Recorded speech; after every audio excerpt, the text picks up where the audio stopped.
Hey everybody, it's Marco with VOGTLAND Outdoors, and today's lesson is talking about the VOGTLAND string walking method.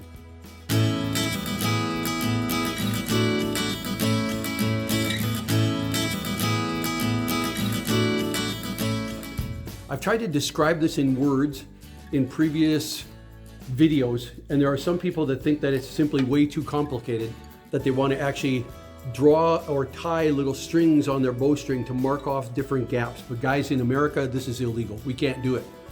What I want to show you is just how simple it is to actually measure a gap, the distance between the nocking point of the arrow and the drawing point of your index finger, where your index finger is under your chin. So that gap is what determines the elevation of the arrow, and the elevation determines the range. That you can change that gap without even having to look at your fingers.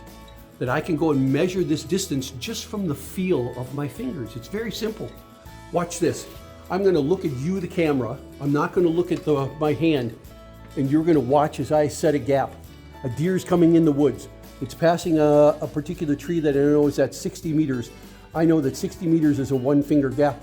So with my thumbnail right here, with this part of my thumbnail, I'm going to measure with my finger in the back side here. I'm going to measure down in between 1 finger, and there's my 1 finger gap. I slide my finger down, and now I've achieved a 1 finger gap. It's set for 60 meters. If I want to take a shot at the deer right now, by anchoring under my chin like this and taking a shot, it's going to hit 60 meters plus or minus a meter. That's it. But let's wait. Let's say the deer's coming in. He's actually trekking, he's quartering towards me. Deer do that all the time. It's just the way it is. He's quartering in, and now he's at 40 meters. I know that 40 meters is a 2 finger gap. Well, I've already got a 1 finger gap. That's my 60. So now I just measure from where I'm at right now. I find that gap in between my fingers, put my thumbnail down there and slide down. And now I'm at 40. And I never once looked at my fingers, never had to. He's coming in from 40 meters, he's going actually to 20. What do? That's a 3 finger gap. Well, I'm already at 2, so what do? I shift down in between here with my thumb, slide my fingers down, and now I'm at a 3 finger gap, ready to tackle that deer. Track him around, knowing it's a 20 meter shot. If he comes in even further to like 10 meters, I know that that's another 1 finger, slide all the way down. And can you have a 4 finger gap when you're shooting like this? Heck yeah, it's easy. What I want you to get used to, what I want you guys to understand is that with all of the other string walking methods, the measuring methods, you have to try to count the wraps that are on the string, which means you have to look at them. If you're counting the stitches inside your tab, you have to look at those stitches in order to count them all. But when you're using your fingers as your measuring tool, you can pick up any bow that you want. You don't have to count the wraps on that bowstring. And what if it used a slightly different serving material that was slightly thicker? You're changing that gap. If you count the wraps wrong, you're going to get a bad elevation. But your fingers stay with you everywhere, and they're always the same size. And you can measure them just by looking, just by feel. I can look and say, this is a 1 finger gap. This is a 2 finger gap. This is a 3 finger gap. If I need to split it, you know what this is. You can put your finger right in you can put your thumbnail right in the middle of a finger, right in the middle of this finger, right in the middle of this finger. It's simple. Simple to do without ever having to look at it. So that I can actually say, without looking at you at the camera, I can say, here's my 1, 2, 3 finger gap down here, slide, and I'm ready to actually anchor at 3 fingers for a 20 meter shot. Simple, simple, guys. Let's say I'm trying to calculate a shot. Number 20 there, that elk. That elk looks like it's only about 15 yards. So I start off with a 20 meter gap, like this, 3 fingers, slide my finger all the way down, and then I'm gonna go about another half a finger, slide all the way down. There's my 20, there's my 15 meter gap. Let's see how good it is. Step 1 in the VOGTLAND shooting method is choose your gap. Step 2, draw back under your chin. Step 3, look down the left side of the string. Step 4, put the tip of the arrow right on their heart. Step 5, and we got a perfectly good shot. Never had to look at my fingers ever. Why? Because your fingers have landmarks on them that allow you to see, to feel where those distances are. Top of the finger, middle, in between 2 fingers is a 1 finger gap. In between 2 fingers, there's another wedge right in there. Splitting the difference is just going up halfway. And if you go a whole finger, that's a 20-meter change. Splitting that distance, if I go one whole finger, that's a 20-meter change in distance. I can split that for 10. I can split that again for 5, and I can split that again for 2.5. So I can make, without even looking, I can make these gaps up very, very quickly. Let's go pick another one, and then we'll call this video done. Let's pick something that's a little further out. Let's go for broke. Am I pointing the camera out there at the caribou? There's a caribou out there, number 5. I'm gonna guess here that caribou is about 25, he's about 25 meters. So what do I do is I watch here.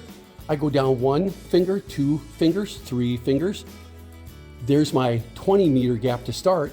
And now I need to decrease that gap. I need to pull the back of the arrow up so that the tip of the arrow, I need to pull the back of the arrow down so the tip of the arrow goes up so it goes farther.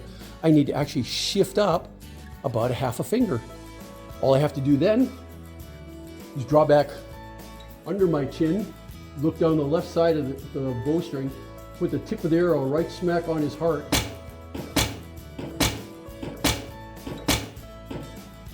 And do a small motion release. You see how easy it is to actually choose gaps that determine the elevation of the arrow just by using your fingers, and you get to carry these fingers in your pocket. You can pick up anyone's bow and you get to measure that gap successfully. You don't even have to look at it with your eyes, and you're measuring accurate gaps so that I could take a shot at 25 meters at that caribou and nail him. This is Mark Vogt with VOGTLAND Outdoors. I hope you guys enjoyed this particular episode, especially those guys that were just talking about this method, this string walking method being too difficult. It's simple, guys, it's simple. You just need those 2 numbers, your 20-meter initial gap and whatever your 10-meter interval gap is, and it's very easy to start measuring these numbers. Let's go see how I did at those 3 shots at wildly different distances. Here's a turkey that was only at about 8 meters. I nailed him. We're going home with that turkey. That was turned out to be a 3+1, a 3.5 finger gap. Nailed him. We got this, looks like an elk at 25 meters.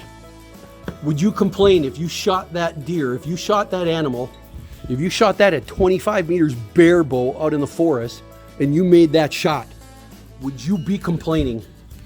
Would you be complaining, or would you be bragging that you made that shot? And I had the point of the arrow right smack on his heart when I released. Not above it, not below it, not above, not below, not left, not right, not at some imaginary target.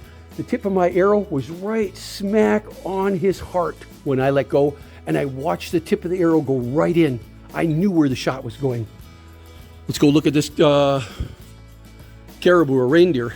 Would you guys be complaining if from way over there where my bow is, all the way across here, if you made that shot bare bow, if you did that right there, bare bow from 26, 27 meters, would you be complaining? Or would you think that that's a pretty cool method? And once again, the tip of my arrow was not above his heart. I wasn't aiming up here. I wasn't aiming down here. I wasn't aiming over here. I wasn't aiming over here. I was aiming right there. Right smack there is where my arrow was aimed, my tip. And I could see it with my eye. It looked like this. And as I released, I watched it arc and go right into the kill zone. That's what I want you guys to understand. That this method, since it uses the tip of the arrow, this shooting method, the VOGTLAND shooting method, since it uses the tip of the arrow as the front sight, your eyes never leave it. At any distance, you're watching that arrow tip leave your bow, travel in a beautiful arc, and land on the center of the target. And you know where it's going to hit from the moment you released it. Pretty cool. We'll see you out there. Bye.